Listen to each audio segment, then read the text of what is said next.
सुल्तानपुर में भारतीय चमार महासभा के हजारों कार्यकर्ताओं ने पूर्व कैबिनेट मंत्री गायत्री प्रसाद प्रजापति की रिहाई की मांग को लेकर जोरदार प्रदर्शन किया और जिलाधिकारी के माध्यम से महामहिम राष्ट्रपति को ज्ञापन सौंपा।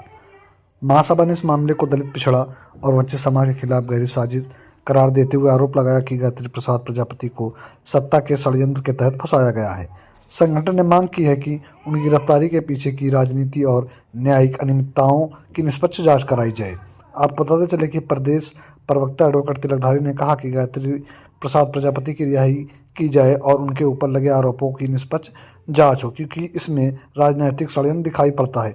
आइए देखते हैं कि और उन्होंने क्या कहा। किस तरह का आंदोलन? देखिए, आज का जो प्रदर्शन था भारतीय राष्ट्रीय चमार महासभा की ओर से, उसमें जो प्रमुख मुद्दा था वो ये था, पूर्व मंत्री गायत्री प्रसाद प्रजापति जी 4 वर्षों से जेल में हैं और उनके रिहाई की कई बार बातें उठी, कई बार मुद्दा उठा, लेकिन राजनीतिक षड्यंत्र के तहत उनकी रिहाई नहीं हुई।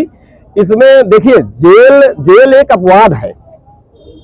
कानूनी तौर पर किसी भी व्यक्ति को, किसी भी आरोपी को जेल में रखना एक अपवाद है।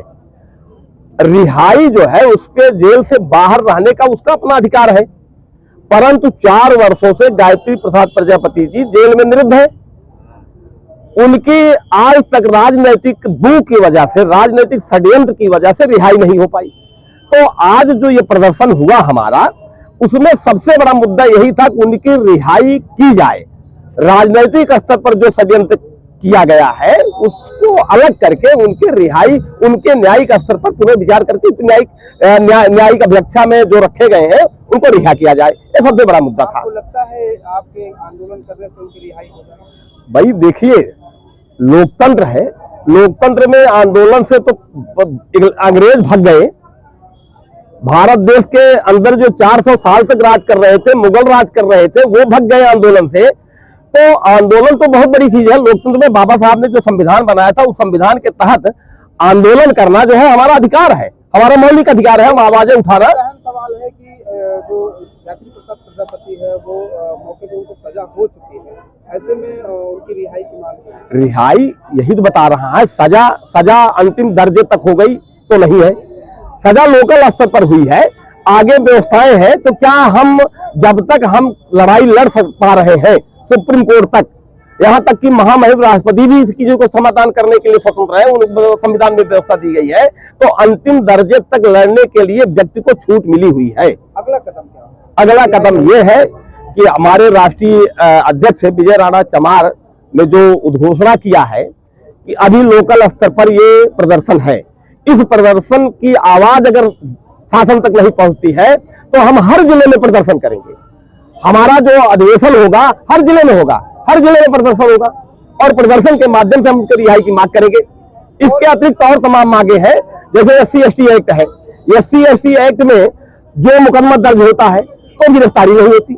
माना कि हाई कोर्ट और माननीय सुप्रीम कोर्ट ने व्यवस्था दिया कि 7 साल से कम अपराध के, 7 साल या उससे कम के अपराध के मामलों में हम गिरफ्तारी नहीं करेंगे। लेकिन अगर उस व्यक्ति द्वारा बार बार जो है उसको प्रताड़ित किया जा रहा, बार बार मारा पीटा जा रहा और उसके भागने की आशंका है, गवाहों को डराने धमकाने की अवस्था है, तो ये माननीय हाई कोर्ट और सुप्रीम कोर्ट ने नहीं कहा। माननीय सुप्रीम कोर्ट ने कहा कि जो मैंने निर्देश क्या दिया है, जो मैंने निर्देश दिया है, उस निर्देश के अनुपालन में गिरफ्तारी की जाए। तो ऐसे में SC/ST एक्ट में उसकी छानबीन करने के बाद तो गिरफ्तारी की जानी चाहिए। बहुत सारे प्रकरण देखने को मिलते हैं जिले में भी, तहरीर मिलने के बाद, घटना के होने के बाद भी FIR दर्ज नहीं होती, महीनों तक उसको पेंडिंग जांच के नाम पर रखा जाता है। उसको भी आपने मुद्दे के, हमने आज ज्ञापन के माध्यम से इस मुद्दे को भी उजागर किया है। अभी 10 दिन पहले हम लोगों ने जिला SP साहब को एक ज्ञापन दिया था जिसमें बाबा साहब पर गलत टिप्पणी की गई थी, उस पर भी अभी तक कोई मुकदमा पंजीकृत नहीं किया। हमने ज्ञापन के माध्यम से उसको भी, उस मुद्दे को उठाया था कि उस पर कोई कार्रवाई नहीं की गई। अगर मुकदमा नहीं पंजीकृत किया जाता, उसको जेल नहीं भेजा जाता है, तो आगे हम कार्रवाई करेंगे, आगे हम आंदोलन करेंगे, व्यापक आंदोलन करेंगे।